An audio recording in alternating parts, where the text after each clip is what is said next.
Today's topic actually is a man's need to have a safe place.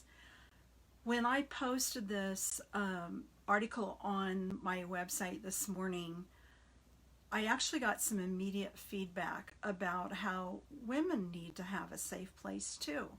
And then a discussion ensued on Twitter about abusive relationships and how this all applied to someone who was being abused. And I want to say I'm going to address that topic on another video. It is a very important topic. It's something we should ask ourselves, and there are some specific things I want to share with you about that. However, when I'm talking about a man needing a safe place, I'm really talking about a guy who's not abusive. The average man who wants to take good care of his wife and his family. He goes to work every day, he comes home every day, and just really needs a place where he can be wanted and accepted just like he is. And that is actually so rare, even for the good guys in this world, to be able to have a safe place where they can come home and just relax. You know, I talked with a man several years ago who I'd been working with him and his wife. They lived in Southern California. It was really a tough commute for him. And he would drive an hour and a half to get home at night. And then he confessed to me that he actually would drive around the block and park on the other side of the block from his house, turn off his car, and sit and cry. He felt so exhausted from everything he'd done, and he dreaded going into the house because he was typically met with a list of problems and no real attention or affection, and it just was eating him alive.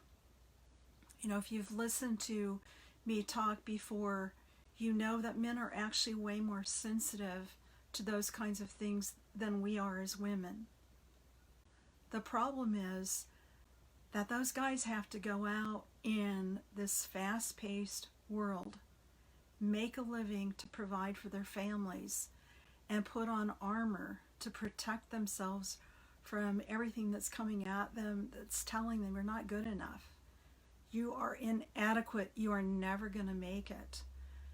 And so he goes through his whole day with this huge, heavy weight of armor to protect himself from that sense of not being able to do it well. And he comes home and he really just needs to be able to take off the armor, be greeted, loved on, accepted.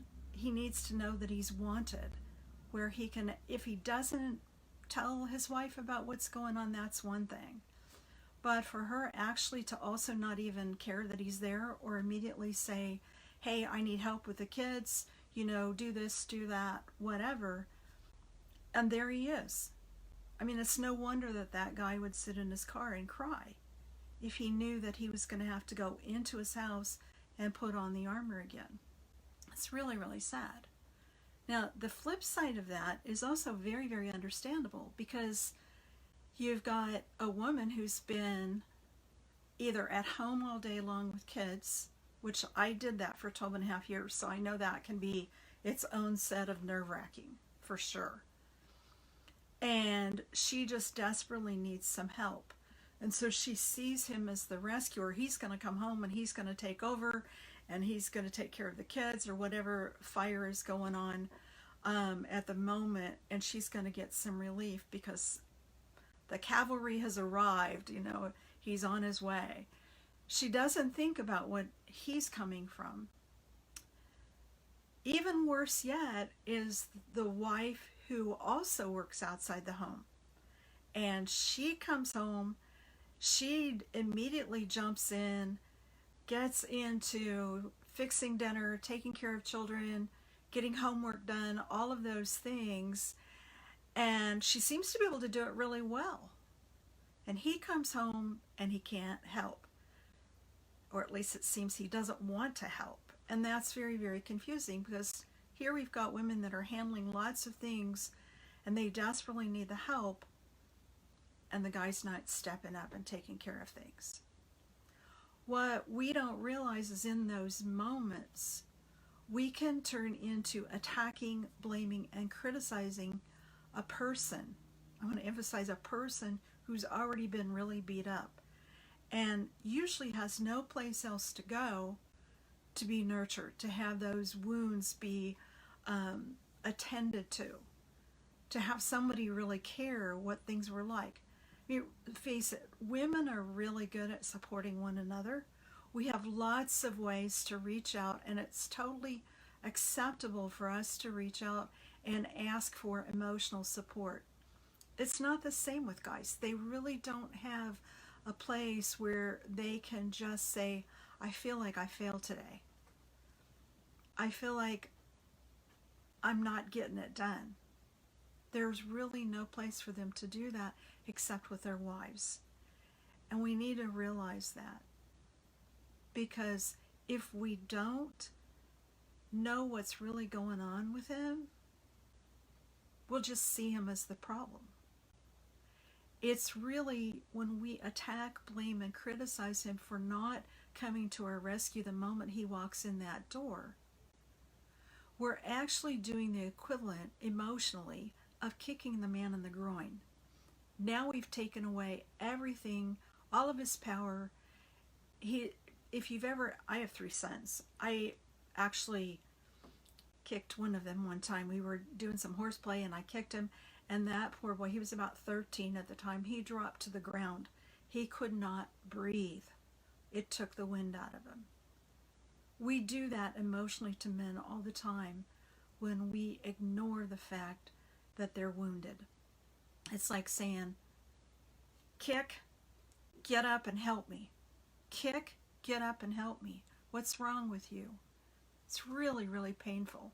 And I don't know how else to really get this across to the women who are listening about how important it is that we understand that oftentimes, if not almost all the time, home is the only place where a man has even the remotest opportunity to take off his armor, get next to his lady, and feel the warmth of her comfort. It's so, so, so important. And I'm going to be talking more in detail about what that looks like, the specific steps that you can take to make him feel welcome. But I'm going to give you one real quick tip right now. And that is simply when he walks in the door, if he gets home after you do,